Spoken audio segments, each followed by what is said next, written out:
Hi, and welcome to Equine Business Edge, the podcast for horse professionals who want to build a stronger, more profitable business without losing their passion for the horse industry.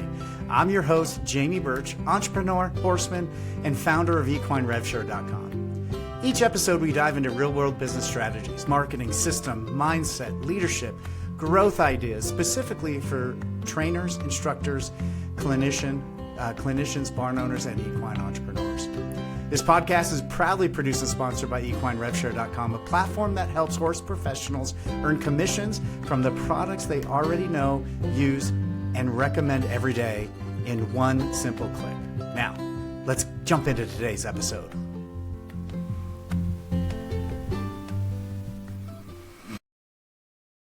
All right, Dr. J. Clifford, thank you so much for joining us on today's episode of the Equine Business Edge podcast. Welcome. Thank you so much. I'm glad to be here. I am really excited to have you on so we can talk about veterinary practice, financial planning, running a business, transitioning out of a business, and all those things. But let me give a little introduction for you. Tell me how I do here.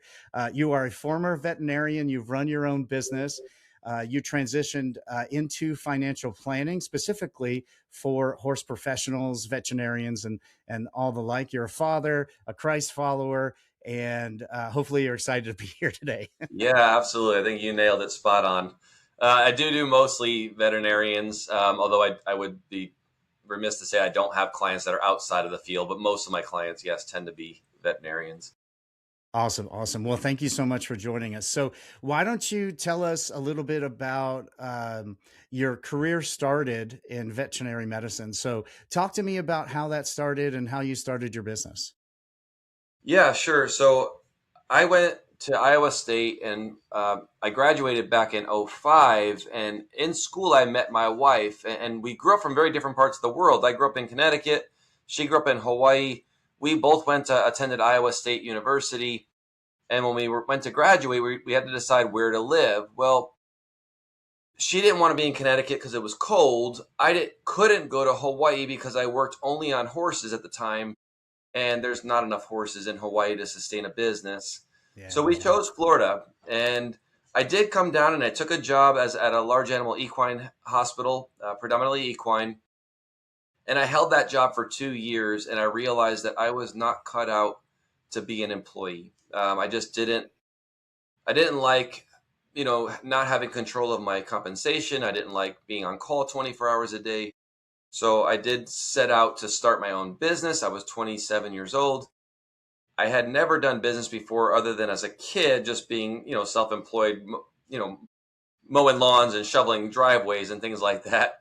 But, I was so determined. And the reason for it, Jamie, was when my contract came due on the beginning of the third year, my boss slid me to the contract and I slid it back to him. And I said, I just won't sign that.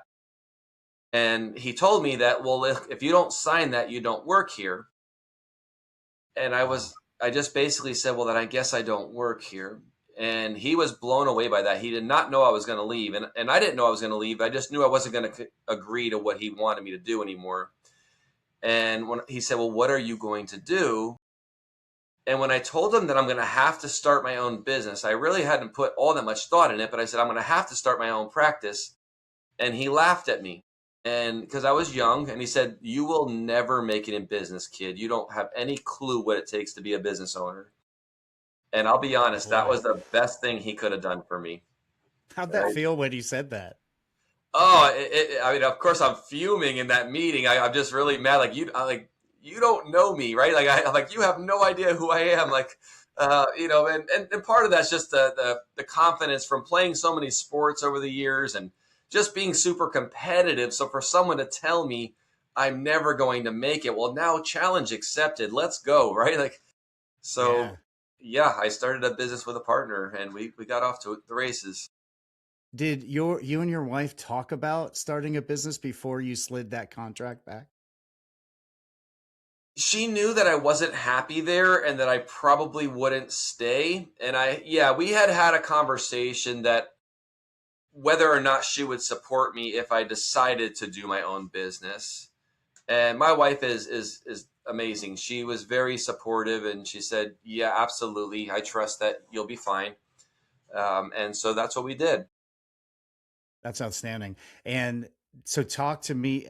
Did you have a partner in mind? Did you like you left that office without a job? What are your next Yeah. steps? So, What do you do?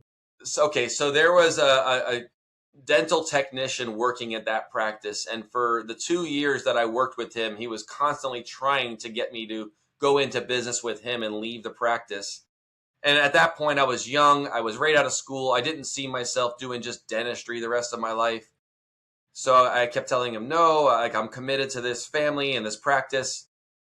But after 2 years, I was just already kind of just feeling the resentment and not really wanting to continue this. So when that moment came, and I was like, you know what, I'm just going to go into business. And I went to him and said, hey, look, I'm going to go into business. Would you want to partner up? And he was excited to do that. So we started our business right after. And by the way, this was 2007. So it was, I'm only saying that because we're starting a business right before the market falls apart, right? Yeah. So yeah, I can If you expand on that can, if you like. Right? well, I'd love to. And we started JB, the marketing agency I owned, was started and absorbed by another company. And then I also realized the last thing I'm good at is being an employee. I I just can't handle this. So we rolled back out, and we did that in October of 2028, about 3 days before the 2008. bottom. 2008, yeah, sorry, Okay. 2008. About 2 3 days before the market just fell out, and my wife looked at me and said, I support you, but what are we doing?" Yeah. But I'm a firm believer, if you can make it through those times, So, then and here's the you're thing, going to be I fine. had already had in the back of my mind this guy telling me I'm never going to make it. So, no matter what was happening in the world around me, I was going to make it. So, Yeah. when the market crashed, we were doing only equine dentistry. We had a very unique practice. We had a mobile horse hospital that my partner and I created. We had several patents pending at that time that we submitted for Wow. patent pending. And we were charging $240 per horse back then. Well, the challenge is there's just regular guys that are doing dental floats for $30. Okay. Wow. It's very different than actual dentistry, but most people don't understand it. So we had to decide, okay, what do we do in 2008, 2009, when people are struggling, they lost their jobs, the last thing they likely want to do is spend $250 to have their horse's teeth done. So Yeah. we had Yeah. to decide, okay, do we lower our prices or do we provide more value? And I chose the latter. I said, we're not lowering our prices. We know what we're worth. You can't, most of these people are not doing anything close to what we're doing and providing the service that we're providing. So we're going to find a way to get these people to see the value in it and pay the cost, the money for it. So what I did is I started studying marketing. I started reading books, reading all kinds of marketing and sales types of books, and started thinking outside the box. I started thinking, okay, what kind of systems are working now in other industries other than veterinary medicine? Wow. And I just started seeing like different restaurants were using punch cards and things like that. And so we just started, our wheels started turning, and we always kept a composition notebook in our truck so we can write down ideas as we're on the road a lot. So I'd be writing down ideas if he was driving or vice versa. But we ended up implementing a few referral programs. So for example, if I came to your ranch and I said, look, Jamie, I know that you got 20 horses. I know it might be a lot for you right now, but look, if we can do a couple of your horses, you'll become a paying client. And then look, if you could refer your neighbors across the street or down the road, when they become a paying client, you'll get a free dental. So if you've got 10 more horses, if you could find me 10 more paying clients, you'll get all yours for free. So what That's happened outstanding. was people would start working for us, marketing our business. It didn't cost us anything for that, but they were finding us clients, because they Yeah. wanted their own free dental. Yeah. That I love that, as an affiliate marketer, that typically all that happens online through a link. People are sending a Sure. link or coupon sites, things like that. I've always felt that that was part of it, but not all of it. And so hearing you talk, it's the same thing. Easily tracked, word of mouth, like you, there's so many things combined in that, that I truly love what you did there. Did you have clients do that multiple times? Like, hey, I got my 15 horses done, but they're going to be needing to be done next year. I'll bring you Yes. another 15 clients. Absolutely. People were, especially the ones that were a little bit tighter on money, they would be really working overdrive to try to convince other people to use us, which was wonderful because then we don't have to feel like the salespeople going out there trying to sell our services. We have our happy clients doing that for us. So between having, eventually it turned into pretty quickly into well over 1,000 clients in the first couple, maybe 2 years or so. And then we went Wow. to like probably about 10,000 or plus horses within a few years. So we had a lot of clients. And when you have that many people working for you, we also started our own, equine Facebook group at the time. And we would give incentives for people to invite all their horse friends in the group. If they invited 50 horse friends, they would get $10 off their next visit, $20 off, whatever. So we had people building our group Love for us that. too, into tens of thousands of Yeah. people, Yeah. right? So it became a really good marketing strategy where we were able to stay really busy even when the market was not doing that well.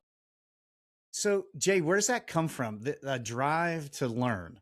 Like I have seen with, I would say myself, my sisters who are entrepreneurs, and other entrepreneurs I worked with, the successful ones, there's a curiosity from that. I know for me, it's, my father raised us. There's always a solution.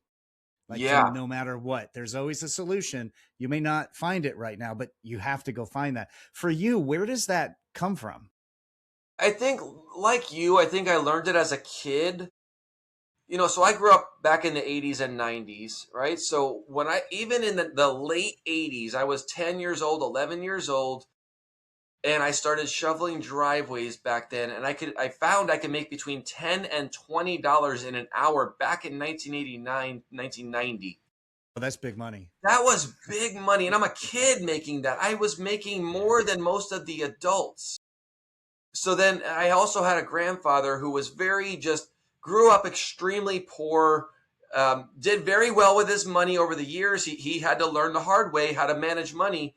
But my grandfather, who was a factory worker, became financially independent. But he was the kind of person that figured out everything on his own, right? If the car was broken, he would figure out how to fix it and do it himself because he couldn't afford initially to pay for it.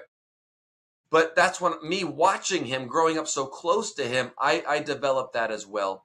And I think also part of it as well as growing up in every sport you can imagine, I was extremely competitive. So again, when it comes down to things are getting hard, I don't have that, oh, I'll just give up. That's not in my blood at all. And that's also what I'm instilling into my children, that we're not the kind of people that just give up because things are hard. Do you find that as like one of the main factors for your success is it's I hard. Good. really Let's do, go. because in business, I mean, for all of you that are listening that are in business, we all know that business is not easy, that there is challenges in business. We can sit here and say, oh, look how successful we are. But we would be lying if we said we didn't have those rough days, those rough nights, those rough, maybe even years, right? With tears shed and just, I mean, just brutal times. I think most of us go through some challenges like that, if not a lot of challenges along the way. And I think you have to have that grit and that determination if you're going to be an entrepreneur and be successful at it. Yeah, I was telling my wife I was relating running our businesses to our marriage, and so many people bail on both in that first hard season, and they don't know what's on the other side of that, right? You're going to struggle in both of those areas, but sometimes the struggle is exactly where you need to be because you're burning off some of the excess things you don't need to have in your business, or there's another path you need to go to that this difficulty is directing you to? I would say to what your point too is like, so my wife and I have now been together for about 25 years, and Fantastic. we're going on 18 years married. Part of the reason there's a 7 year difference there was because my parents got divorced when I was a kid. I was in between fifth and sixth grade when my parents got divorced, and that's where I just decided in that moment I hated it. Like I felt like my world was falling apart because Yeah. I thought my parents were the best parents, the best couple, and here they are separating, and I didn't understand it. But I decided when I was a kid, I said, when I get married, that's never going to happen. I am never going to get divorced. And I'll tell you, Jamie, when I met my wife in veterinary school, I met her. She was, and this is kind of a cool story. So I got into school my very first attempt. My wife, this was her third attempt into vet school, and I don't Wow. say that to shame her or anything like that, but she got grit, right? She stayed with it. She had a dream. Well, our class started in 2001. Our class started, and she was not in the class. So somebody dropped out. She was the next person on the waiting list. Wow. And when they told us there was a woman joining us from Hawaii, I was a young 22-year-old kid. I was, like a regular young man. I said, "Oh," I nudged my guy next to me, and I said, "If she's cute, I'm going to go for it." Right. Yeah, yeah. And I had decided before she got there that I was going to, try to date a girl from Hawaii. Don't judge me, people. But she was very cute, and I literally made good on that promise. The first month of school, we started dating, and I'll tell you, to be honest with you, I took her home that summer to meet my family. She didn't come for the whole summer, but she flew in for a couple of weeks to meet my family, and I remember my mom making a comment. Well, she's from Hawaii. Not like you're going to marry her or anything. And I remember getting so mad because this girl, I had dated girls in college, but I knew this one was different, and I already knew in my heart I was going to marry her. And like from very early on in our relationship, I knew I was going to marry her. But the 4 years passed. I wasn't going to do it while we were in veterinary school, and Yeah. then I got engaged the first year after we graduated. But then we ended up getting married in Hawaii, so we did a 2 year engagement to plan that. But Nice. it Yeah. also, the 7 years was because I didn't want to rush. I wanted to make Yeah. sure that our marriage would be successful. Yeah. Oh, that's great. And how you told me earlier, uh, she's been very supportive through all of this. I've found that in our marriage too. I think the grit that we both have to not stop at trouble and hard times, but also she has been so supportive. All my success can be traced back to my spouse. How important is that in running a business?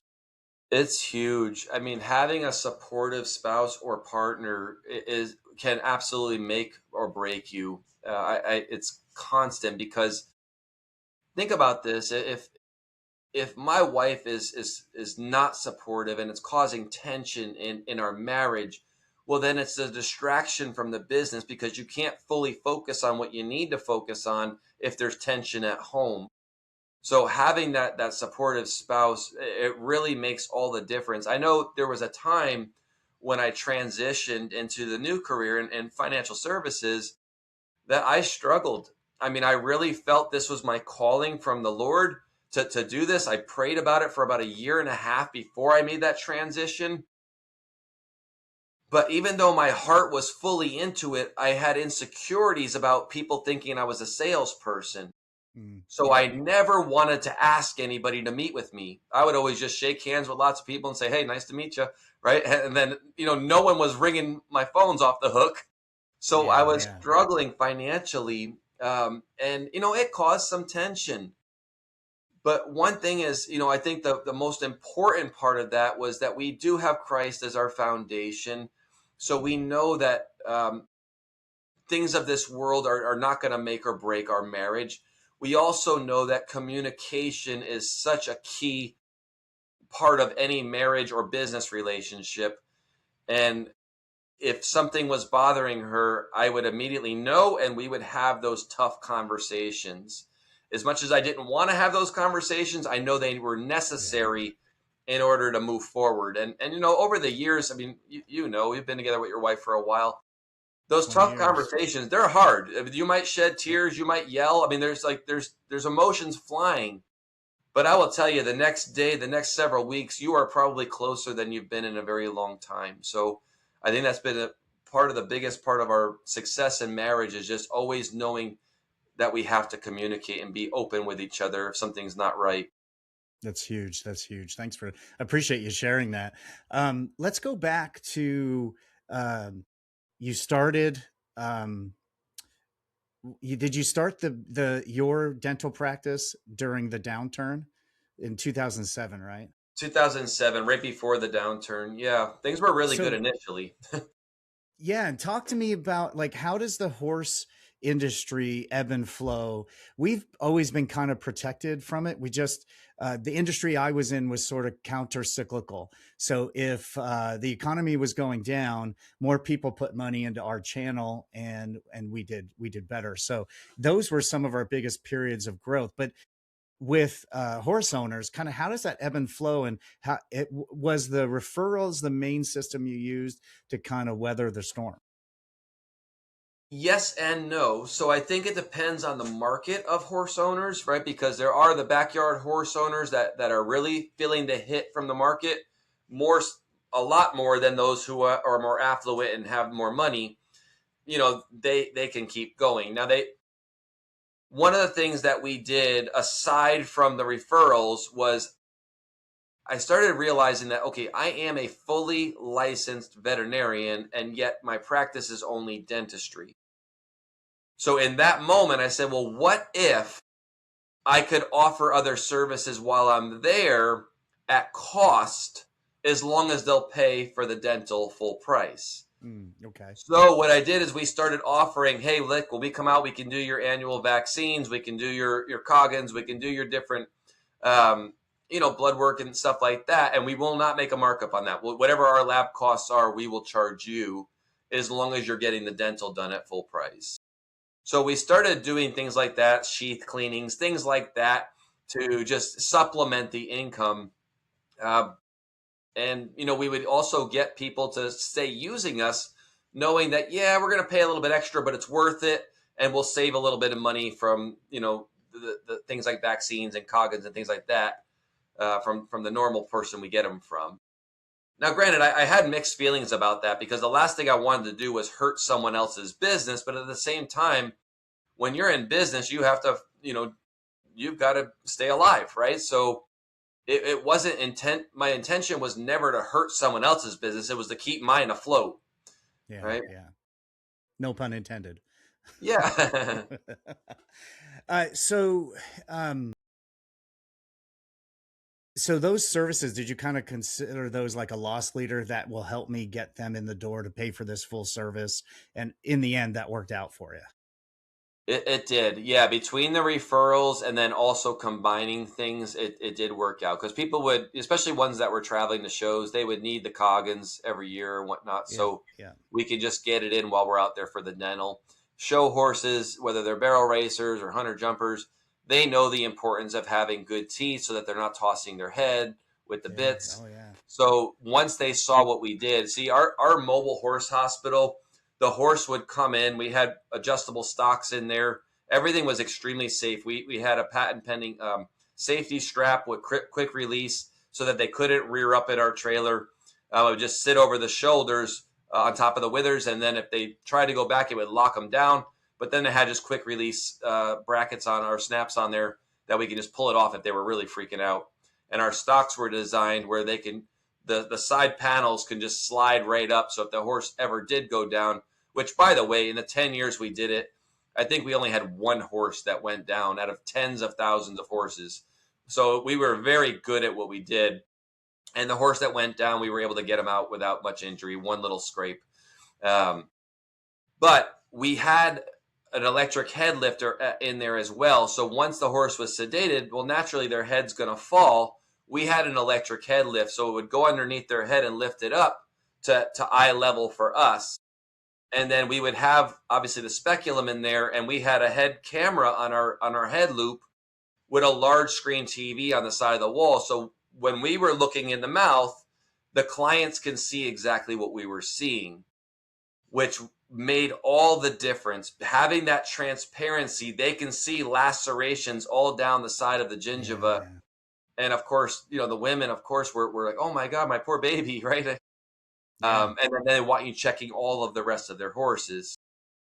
Yeah, and I don't think you ever forget the first time you've seen your horse with some bad teeth problem and you've seen it for Yeah. yourself, and Yeah. They can you've been the hook. riding that horse for way too long. That's definitely happened to me. It sounds like an incredible setup. I have seen everything from the backyard uh, floating that looked pretty barbaric to we got to experience a pretty incredible vet in Arizona this year, and they had everything in the trailer. It was this beautiful, beautiful Cool. setup.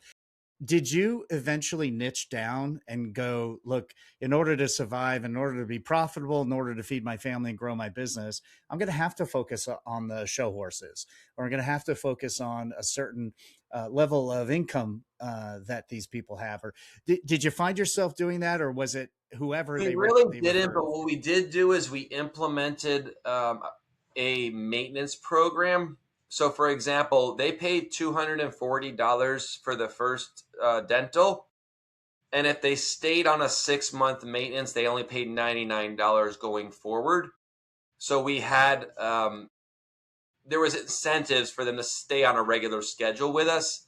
So even the backyard horses, they either could afford the $99 or they would work really hard to get a referral for us. So they only had maybe one or two horses. So we never didn't work with them. But I would say our biggest clientele were probably the barrel horses and the hunter Hmm, jumpers. And okay. then some dressage, but mostly barrels and hunter jumpers. That makes sense. You talked about, if we can dive into this a little bit, value instead of falling, or just continue to chase people to the bottom. You're competing against $30 floating. Um, Right. Talk to me about what that value means, and then how did you express that? Was it the transparency? They got to see this beautiful Yeah, trailer come that's in the and biggest thing because we would have clients that say because I'll tell you, Jamie, in the beginning, we didn't have any clients. I had a non-compete for 30 miles as a crow flies. So I had to be creative and work outside of that area. So we would just drive into farms and because we had this big 28-foot custom built hospital, we were a show to see. It was wrapped and everything. So we would drive in and of course people would wonder who the heck are these people? Well, we would introduce ourselves and say, "Hey, I'm Dr. Clifford. This is my partner, and we're in the area. We just want to introduce ourselves. And look, what we'd like to do is offer you a free dental evaluation. And if we find something that's bad, we'll do it even for free today, just to show you the difference of what we do versus what you've had." wow. And what would happen is you would find clients that say, "Well, I just had the guy out, 2 weeks ago. We just floated all the teeth."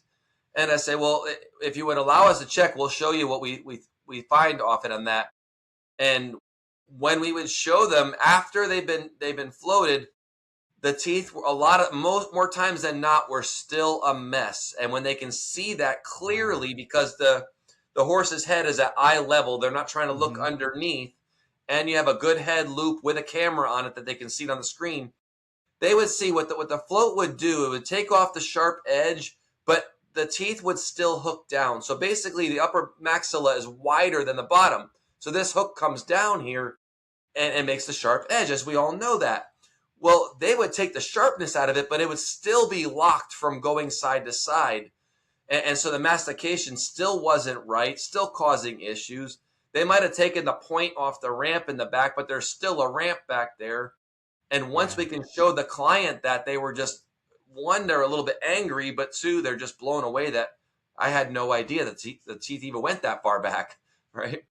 Wow. That's fantastic. And so I do want to, what did you do? You handed that contract in. Sorry, I keep going back in time. There's so many good things I want to ask. Um, he said, you're not going to be successful. You went and learned everything you could about marketing. How did you do that? Like what if someone's in this now? And what I found a lot with horse professionals, they're very good technicians. They're very good at what they do, whether it's the veterinary work or dental work or photography or training or instruction. It's this part that it's just not in their wheelhouse. So Right. how did you do that? And what would you recommend people to do if they really good at what they do, but they're not good at marketing? What were your steps? Yeah, I don't know that I had steps back then. I was just like, so determined to do stuff. But what I did do, Jamie, is I bought a 6 disc CD set back then of a guy named Jay Abraham. And I don't know Mm, if you're familiar with him or not, but very much so. Yeah. he has very great information on business and marketing. And he had a CD set on geometric growth in your business. And of course, it caught my attention. I'm like, well, we want to grow geometrically. I don't want to just grow by addition.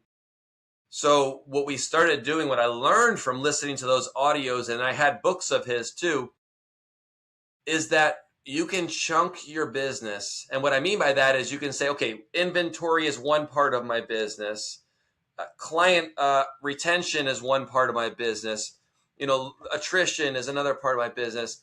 Um, product sales are a part of my business. There's all different parts of overhead expenses, and then there's revenue. Well, you can look at all the different parts of revenue. You can look at all the different parts of expenses, and then when you start breaking them down, and you say, well, look, if I can cut 20% of my inventory costs just by shopping around at different pharmaceutical companies or whatever, well, that's 20% growth right there in that part of the business.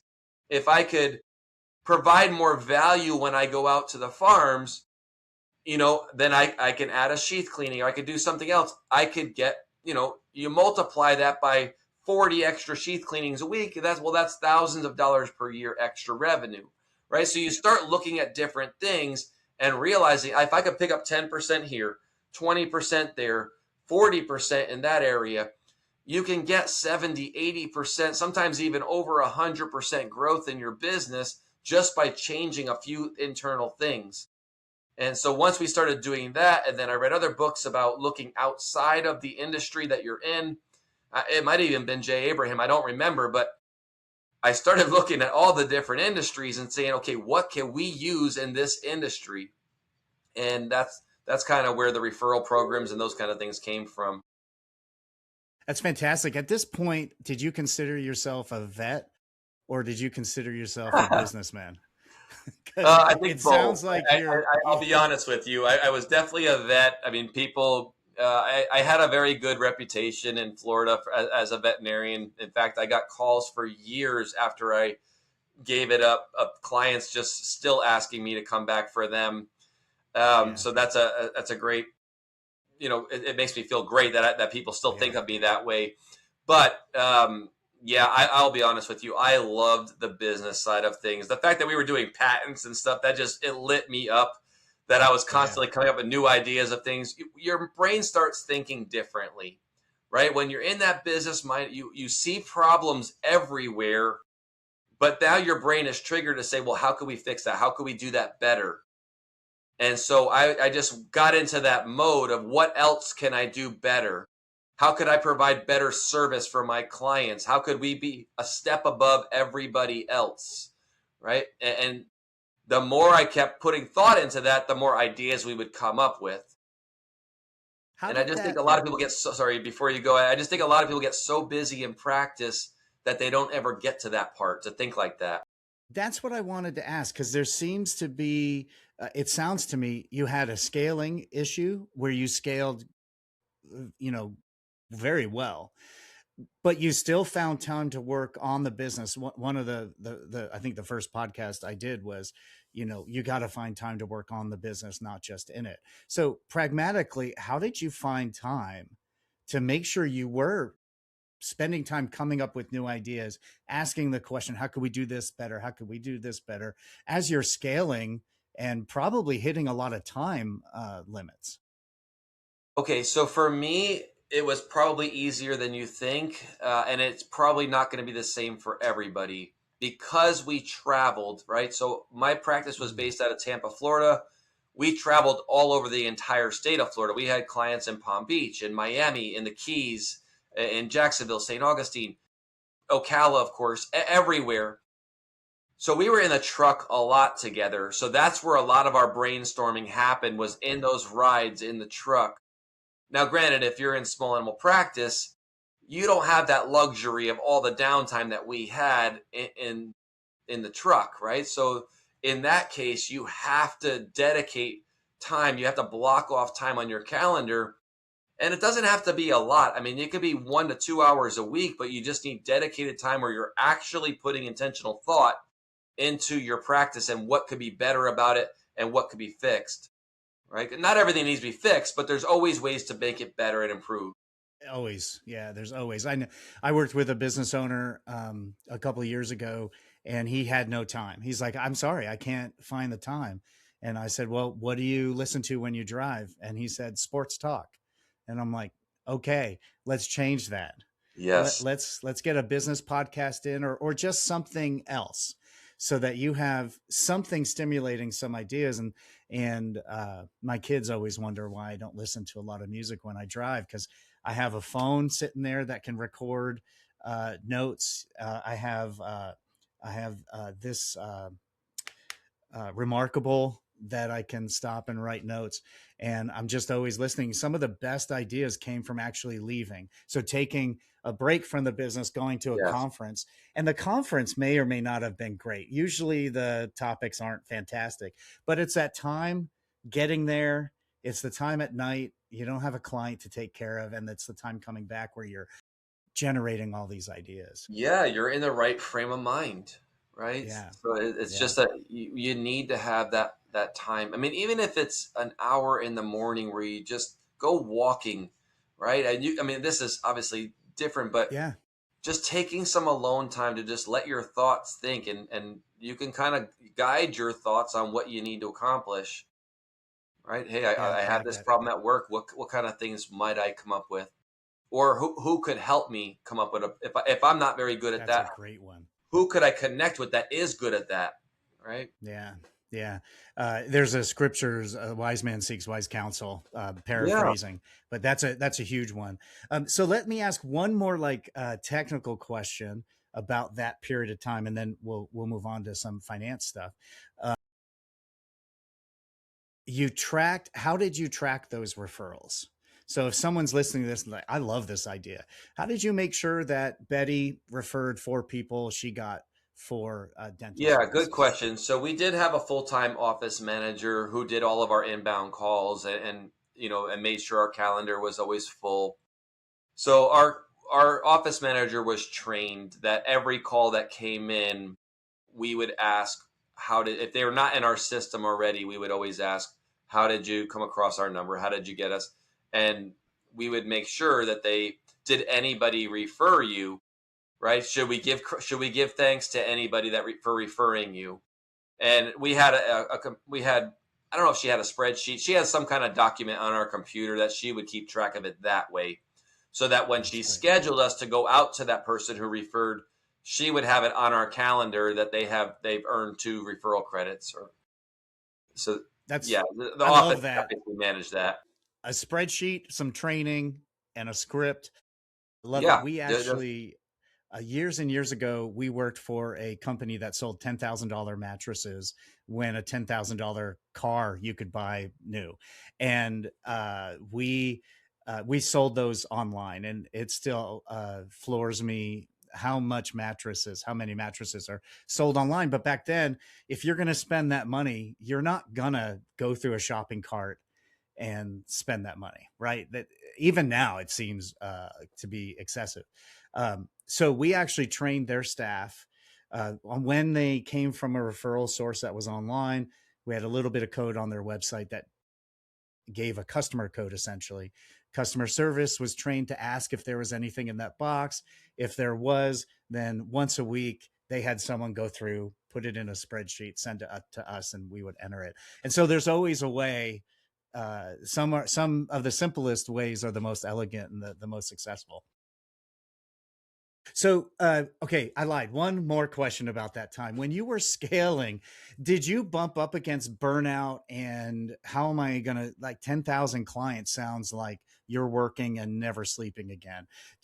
How did you deal with that many clients, and did you experience burnout? How'd you deal with that? So I don't think I did initially. It wasn't until we had our daughter that I started thinking differently, because now we have a family. 70 to 90 hours a week of working is not that exciting anymore. Whereas when it was just my wife and I, and she was also working a lot of hours, sometimes, she would get off at 6 o'clock, but then she wouldn't leave the clinic until 8 or 9 o'clock because she's catching up on notes for all day. She's been so slammed that my wife is very diligent about putting good notes in for the doctors that come behind her. So she wouldn't get home till sometimes 9 o'clock. I get home at 9 o'clock, and that was fine for the times where we didn't have a family. But once Yeah. we had a family, then I realized, okay, I can't keep doing this. But to answer your question, like when we were scaling without kids at home, I loved it. It was exciting for me. It was just like, this is amazing. How big can we get this thing? But yeah, life perspective changed when kids came in the picture. Yeah, and everything changes when Yes. kids come into the picture. So during this time, you were telling me when we were preparing for this, you started to dabble with some financial planning, or how did that kind of come about? Because that what you do now, you had some start to that while you're doing this, correct? Yeah. So, okay. So let me go back. Right when my wife and I first got out of veterinary school, we were contacted by a financial advisor who said he works with the AVMA, and that's all. I'll leave it at that. But he said, "Look, Doctor So and So, Doctor J or Doctor Clifford, I'm so and so with the AVMA. I do investments and insurance. Would you? I work with a lot of veterinarians here in Florida. Would you have any interest in meeting?" And I said, you know what? Yeah, I'm engaged to my wife. I probably should start thinking about some insurance. I didn't really know much about it, but I knew enough that I cared for her, that I should take care of her. And then I definitely wanted to learn about investing. I knew from somewhere that investing younger is better. So I was like, yeah, I want to learn about that. So Yeah. I will meet with you. Well, he called my wife as well separately. She was my fiance at the time. And he also met with her. Well, this person basically took advantage of both of us. He sold us extremely high commissioned products that were very low value, and different products. He sold me a life insurance product that was extremely high commission, very low value, wouldn't have taken care of my wife. He sold my wife, who was 29 years old, an annuity, which, again, those are products that are not meant for people that are just getting started. They don't have a lot of money. There's better products. There's real investment products rather than insurance products. So we lost literally tens of thousands of dollars over several years of just not knowing. But when I realized that things weren't adding up to the way that he sold it to me, I eventually read all of the contracts for both of us. And it's unfortunate that I didn't do that initially, but you just trust people, and I Yeah. just, Yeah. so I You're not didn't the know. first person. So yeah, when I read the contracts, I ended up canceling everything, and of course, that was the first time I got a call from him in 3 years. Other Wow. since he wrote the applications, he never talked to me for 3 years. And then, of course, as soon as Wow. I cancel, he rings me up. So let me fast forward. I was jaded by financial profession. I just said, you know what? I'm just going to do it myself. So I started learning. I literally spent over $30,000 taking stock and options trading classes when I was a brand new veterinarian. I just said, you know what? I want to learn the markets, because I know that people make millions of dollars in the stock market. And I also know that neither my family or my wife's family did. So they couldn't teach us that Mm. because they didn't know it. But I know that there are people who do know it. And I wanted to be one of them. Right. So I invested in myself and went and took So $30,000 worth hold of on. You were a new vet. You were engaged and you took all these classes. Did you sleep? Did you ever sleep? Yeah, not much, but it just, I was so young and just excited about life. So I just wanted to learn everything. And, I learned about the markets, but I didn't understand the insurance product he gave me or the annuity that he gave her. I didn't understand those because I didn't learn about those. I learned about investing. Yeah. So it wasn't until years of paying for them that, wait a second, I know the kind of returns I'm making in my stocks and my options. Like, I'm not even close to that over here. Why am I paying for this? And so that's where I kind of started doing things on my own. And then eventually, my neighbor was getting into the industry, and he told me that he's like, hey, I'm going to be your financial advisor. And I was like, you're not going to be my financial advisor. You're a stay-at-home dad. Like, you're not. How are you a financial advisor? Right. Well, he was starting out. His approach was definitely wrong. Right. He said, well, look, he did change it. In his credit, he did change it and say, well, look, I'm be honest with you. I'm starting out. I'm working on getting all my licenses. I have to do some presentations to learn the business with a trainer. Could you help me get the presentations in? And this guy, he's like a brother to me. They're a wonderful Christian family. They were my next door neighbors. I said, of course, I will hear you out and listen, but I'm not going to become your client. Like, little did I know, we did become the client, right? So, and it wasn't any pressure. They basically, I sat there when his trainer came to my house, and I told my wife, we're going to hear them out and kick them out. We are not buying anything, right? That was exactly what I told her. And I sat there with my arms crossed, and and I was like, let's just get this over with. Yeah. And as this person that was training my neighbor started talking, I was very skeptical initially, but I started opening up because the things he was saying were things that I had already learned to be truthful. And it was refreshing to hear something. Okay, you're not trying to sell me that other stuff that I bought, right? Like, and so that was really refreshing. At the end, he asked me. He said, "Look, would you agree that it's better to have some kind of a plan when it comes to your finances rather than just winging it, and just going at your own pace along the way?" And I said, "Well, yeah, of course, it's always better to have a plan." He said, "Has anybody ever sat down and done a comprehensive plan for you?" And the other guy didn't. He just sold his product. So I said, no, I mean, I have my own kind of ideas of what I'm going to do. But he said, look, if we could put together a plan for you that cost you nothing, but could potentially substantially put you in a better position, is there any reason you wouldn't want to know that if it's free to find out? And I had just gotten back from a men's ministry trip that I went on. So one of the things I was dealing with was pride, right? And I was like, you know what? Like, how could I say no to that unless my ego is going to get in the way? I said, so I was like, all right, well, prove it then. Like, go ahead, do this stupid plan. And right. Because I really wasn't sure if they were going to do anything different. To my surprise. And you kind of were taking the like this, I'm going to be sold. I don't want to be sold. Yes. So I was really skeptical, but I said, you know what? Go ahead, do the plan. Let me see what you got, and then I'll be the judge of that. And we did invite them back to present their plan. And we clearly saw with our own eyes, there was things we needed to change in order to hit the goals we told them we wanted.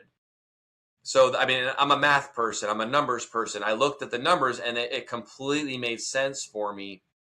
So we became clients. Well, the trainer has said to me, hey, would you consider teaching this if you can? I know you seem to really like this stuff. Would you be willing to teach this if you could make an extra couple $1,000s a month, just do it on the side? And I said, no, I believe me, we have a 6-month-old baby at home. I'm working 70 to 90 hours a week as it is. I said, I don't need an extra couple $1,000s. I need a couple extra hours of sleep. Yeah. Right. Yeah. So I told him no. I said, look, I'll be glad to refer you guys. It's refreshing to know that someone's being honest. And so I told him I'd be a great referral partner for you, but I don't want to do it. Thankfully, that guy was relentless and he followed up with me. Right. So he did it in a tactful way that didn't annoy me. But about a few weeks later, he followed up again and he's like, hey, I just thought of something else. He's like, you and your wife have $320,000 of student loan debt still. He's like, if you just helped 1 to maybe 2 families a month, you would make well over $1,000 on average. And if you put that towards your student loans, you could pay off all of it for you and your wife in less than 7 years. It would save you over $130,000 of interest. Are you sure you can't find just a couple of hours here and there if there's no commitment? And I said, of course, my wheels start turning. I'm like, well, Yeah. Oh yeah. there are some days I get back early, right? If I'm local that day, I was like, yeah, I could give it a shot. And in my mind, the worst case scenario was, okay, in a week from now, I just quit and it's just not for me, right? But what happened, Jamie, is I started helping people that I went to church with, people I was playing competitive soccer, people I played soccer with, and I saw the impact I was making in these people's lives. People, Yeah. so many people have debt up to here. They have little to no savings. They're paycheck to paycheck. And then when you put this plan together and say, look, guys, if you follow this plan, you can be debt free, including your house, in less than 10 years. If they're a 35-year-old couple, we'll put them at 45, debt free. That frees up sometimes $2,000, $3,000, $4,000 a month that was going to debt. Well, now they can start playing catch up on retirement and still have a couple $1,000,000 by retirement age. And some of these grown men would break down crying because they just never thought that they could be millionaires. They thought this was just like a grand thing. Like, you have to be special to be a millionaire. Like, no, you don't. You just have to do the simple things correctly over time, Consistently. and anybody can be a millionaire. Yeah. And the we showed, I went to school for finance, and I remember one of the classes we did that exercise, and I was like, well, it looks like I'm going to be worth $10 million when I'm 35. That's how Yeah, I'm going to do it. And then I proceeded to do none of those things until I was 40. But uh, yeah, seeing that, that's one of the best. I see like two threads through your story. One is uh, serving others, helping people. And then the other is like personal responsibility. No one's going to save you. You're going to build this business. You're going to do it. You're going to find out how to do it better, and you're going to do it. And then, you're the person who's going to improve your life. So you eventually, we have about 10 minutes left. You eventually decided to make this your sole business, transitioned uh, out of the veterinary business, and did you do this now full time? yeah. So I've been now full time as a financial advisor. I am also a fiduciary, which means I just have a legal responsibility to put the client's best interest above my own. I've been doing it full time for about this is my 11th year full time. Fantastic. I've been doing this. I was part time for about 2 years, so I've been doing this for a little bit over 13 years. And in the first several years, like I mentioned earlier, I struggled, but then I just started getting out there, and I became very confident in what I was doing. And I figured, well, if I'm not going to be pushy, I need to talk to a lot of people. So I just started doing a lot of networking, a lot of shaking hands, a lot of sharing my story, letting people know who I really am. And then now over time, I almost daily I'm getting people and saying, "Hey, I need to talk to you about some stuff." And I've known these people for years and years, but now they're Now seeing, they're okay, ready. he didn't disappear. He wasn't a flash in the pan. He's Yeah. actually doing this, and he's good at it. So it And just I takes think time, like anything. that's a good thing for people to know. There's a difference between someone who sells you life insurance and a fiduciary. Because a Yes, fiduciary, you have your responsibility isn't the commission, it's the customer. And that's a 100%. huge big difference. So I'd like to spend the rest of the time. Can we dive into like some of the mistakes um, that veterinary owners, practice owners, horse professionals, what they make with their retirement planning, their investments, and Sure. then also like what's the first couple steps? But what are the mistakes that they made? Because you also work with, you help people get ready to transition and to exit out of their practices. Out So of that's a practice ownership. so kind Yeah. of that's 94 questions all in one. But let's talk about that for a little So, bit. okay, as far as mistakes that us veterinarians typically make, one is not starting early enough. A lot of times we graduate school, we come out with debt, a lot of us, and we say, when I start making better income, then I'll start putting money aside. Especially those who go into practice or are solopreneurs, they're the single vet hospital. They just feel like they're drowning initially and they don't put any money aside. And that is a mistake, right? We have to pay ourselves first. So that's one mistake, is just not starting early enough. Second thing is a lot of doctors of all sorts, veterinarians, dentists, physicians, they're targeted by financial professionals. And I use professional lightly because most of them are salespeople, right? Hmm. But they're targeted. Why are we targeted? We're targeted because we're perceived as making a lot of money. And some of us do, and some of us are just perceived that way, right? Yeah. Oh, yeah. Um, but we're targets. And oftentimes we're targets for high commissioned products that are not necessarily in our best interest. For example, people that are younger typically should, again, this is a blanket statement, but it's a case by case basis, of course, should not normally be sold an annuity when you're in the younger years. There are cases if you're extremely wealthy and you need some tax advantages, sure, it may make sense, but it's not normal for most younger people, right? Annuities, for the most part, were designed for income later in life when you retire and you need guarantees of your income, Hmm. right? So again, there's different uses for them, but they're often sold because they're very high commissioned products. The second thing is that's often sold is cash value life insurance as an investment. It's Hmm. often sold that, hey, look, instead of opening a Roth IRA or a 401k for your practice, you should open a whole life insurance policy or an index universal life insurance policy. That's a mistake, guys. It's not my opinion versus their opinion. It's math. It comes down to math. What's going to be in your best interest? If we think about if they're selling you an insurance product, if we think about, Jamie, what's the insurance industry, what's the insurance company's number one goal? Well, if they're like every other company, their goal is to make a profit. Hmm. Well, what do they do when they get your premium? Well, the first thing they do when you buy a whole life or an index universal life is they're going to reinsure it with term insurance. They're going to reinsure the risk and buy a term insurance policy just in case you do die. They don't have to pay it out. They buy a term for you. Well, then what Crazy. do they do with the rest of it? Well, you're probably saying they probably invest it somewhere. Yes. Where do they invest it? Things like Stock stocks, market. bonds, government bonds, mutual funds. Well, that sounds like buy term and invest the difference. Why don't you, the client, buy term for the life insurance component and invest the difference? It'll make much more sense for you financially. I never understood when I had two variable universal life policies. I could never understand, why do I have to borrow it? Like, isn't it my money?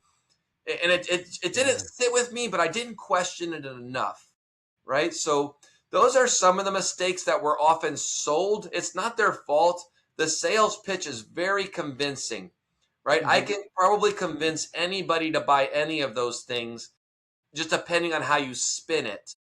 But I could also show you how they're not in your best interest with math, where you will clearly see it, right? Going back to Yeah. the business owners transitioning, a lot of times when people they've put the work into their practice, they've built their practice, now it's worth substantial value. Maybe they're looking to transition out and make a business sale, and maybe now for the first time in their life they're going to have $2 million, $10 million, something like that. You have to know what to do with that money, otherwise you can get crushed with taxes. And look, I'm not a tax advisor, but I work closely with tax professionals to make sure that we make the best moves with the money, to make sure that it's going to last you. Because look, if you're a 45-year-old retiring because you've done really well the last 20 years of building your practice, you have to use that money, has to last you for longevity, right?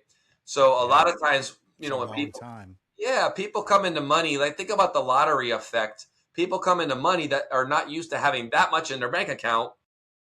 What do? They end up spending it because they think, oh, it's just going to keep coming. It's there. Yeah. Yeah. And unfortunately, people go broke. You know, people that, I mean, you can look at professional boxers that had $100 million or more and they went bankrupt. It's like, Yeah. it's so hard for normal people to think, how could that possibly happen? But you see it happen more than not on anybody that comes into a windfall of money. So having Yeah. someone that has an objective view to kind of talk you through it. One thing, Jamie, too, that I always want to make a point in my practice is in our office, me or any of my team, we do not do business ever on a first meeting. It's nobody should be committing their money to somebody on a first visit. That's the mistake I made. Is I sat with this advisor. He was very convincing, and he made me sound like I had to sign up then, and therefore I did. I've made it a principle in our business that we do not do business on a first meeting.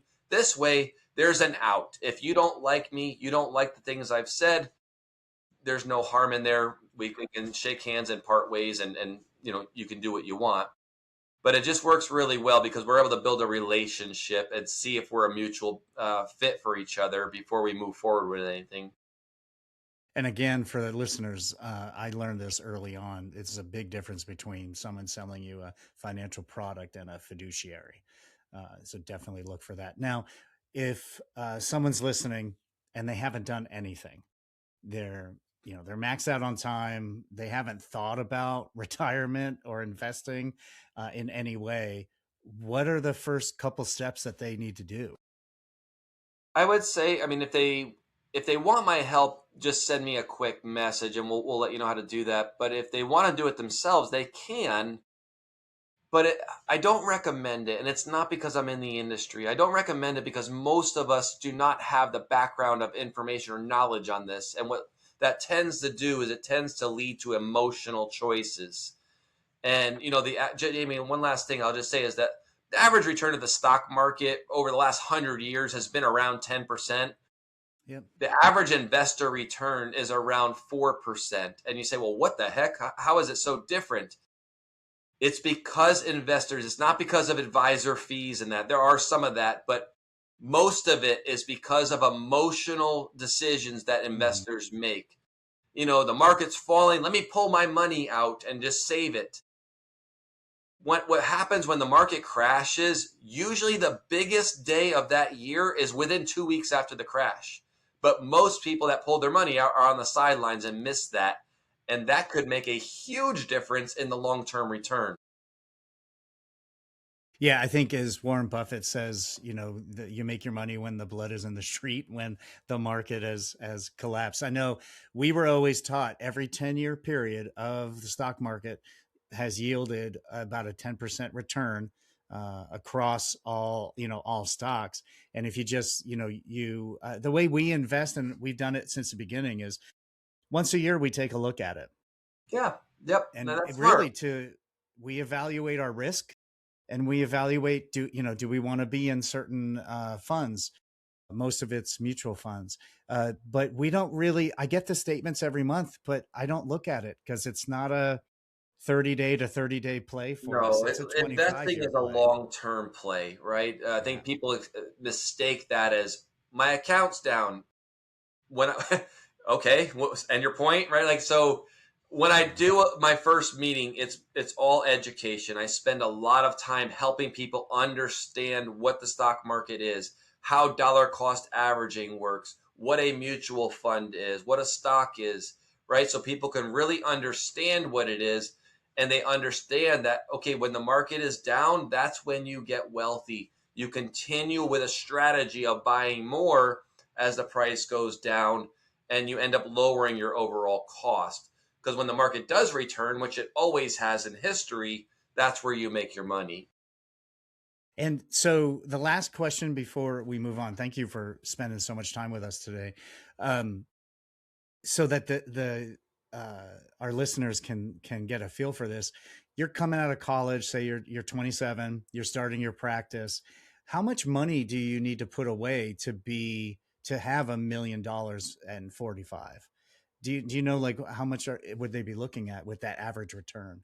So from 25 to 45, so about a 20-year period, I would, here, if you give me a second, I can pull it up. But Yeah, I no want to problem. say it's probably, you're probably looking at $500 a month or something similar. If you give me 1 second, I'll tell you exactly what that is. Yeah, we're doing math here live, Yes, complex live math. So it's like financial 25 algorithms. to 45, and we'll just say a 10% return. So you would need more than that. You'd probably need about $1,000 a month to do it in 20 years. In 20 years. But So usually they're retiring 55, 60, and Yeah, if you have more time in there, if you have a longer time, so let's say $6,000 a year from 25, and you do that till 65, and you retire at 65 with 10%, you're going to have about $3.7 million in there. Yeah. Right. Yeah. So it That, doesn't take a lot. It's just the time is the best thing. The more time you have in the market, the better. People want to say, oh, it's all about timing the market. It's not about timing the market. It's about time in the market. The longer yeah. time you have in the market. So one last thing I'll tell you, Jimmy, is the best thing that you can do for those of you who are parents is start an account for your child young. I give an example to all of my clients and potential clients of what it would look like if you put away $100 a month for your kid just for the first 18 years of life, or $1,200 a year. It could be birthday money, it could be Christmas money, it could be whatever you want, but somehow, some way you get $1,200 a year put away for your baby from birth until 18. If that account is invested properly and it gets 10% average, at 18 years old, that child would have about $70,000 already. Okay. If they left it there, never touched it, never contributed, fast forward, that baby is now a 65-year-old. The parents put in a total of 22,800 over those 18 years. That kid would have 7.6 million if they average 10%. And if it's done right, it could all be tax-free as well. It's insane when you start young. Yeah. That added time element is huge. So start now. No matter what age you are, start right now. So, Dr. J, thank you so much for joining us. This has been like chock full. I still have about 45 questions I wanted to ask you. So I may rope you into another episode later this summer. But this has been really tremendous. Thank you so much. If someone wants to reach out to you, we talked earlier, I'll include your LinkedIn in the show notes. Is that the primary way people should reach out to you? Yes, I would say that the easiest way is through my LinkedIn account. That's where I try to keep all my business stuff professional there. I do have social medias like Facebook and Instagram, and people can find me at J Clifford on those. But if it's for business type of stuff, LinkedIn's going to be the best one to find me at. If you just shoot me a message, I do go on there every day. I can then share with you my cell phone number and we can have a conversation. Outstanding. Well, we will include all that in the show notes for our listeners, and definitely reach out to the good doctor here to get all of your questions answered. And the big thing, start now and get things taken care of. Jay, thank you so much for so much good, like real good meat that we get to talk about today. I really appreciate meeting you and spending this time with you. Jamie, thank you for having me. I appreciate you. We'll talk soon, okay? All right. Have a great day. Thank you, you too. Take care. Thanks for listening to this episode of Equine Business Edge. If you got value from today's conversation, make sure you subscribe, follow, and share this episode with another horse professional who could benefit from it. Word of mouth is how great businesses and great podcasts grow, and your support truly helps us reach more people in the horse industry. And this podcast is proudly produced and sponsored by EquineRevShare.com. EquineRevShare.com was built specifically for horse professionals. Trainers, instructors, clinicians, boarding facilities, influencers, breeders, and all sorts of equine business owners who are ready recommending products to clients every single day. Whether it's tack, supplements, grooming products, apparel, feed, training tools, or barn equipment, your clients are already asking what you use and trust. And we provide a way for you to make that happen, earn a commission, and all doing it the same way you do it right now. Equine RevShare helps you turn those recommendations into an additional income stream by giving you access to retail partnerships and easy-to-share product links from equine brands and retailers all over the world, all in one place. No complicated tech, no inventory, no awkward selling, just your cell phone. Just a simple way to get rewarded for the influence and trust you've already built in the horse industry. To learn more or get started, visit EquineRevShare.com. And thanks again for being here. We'll see you in the next episode of Equine Business Edge.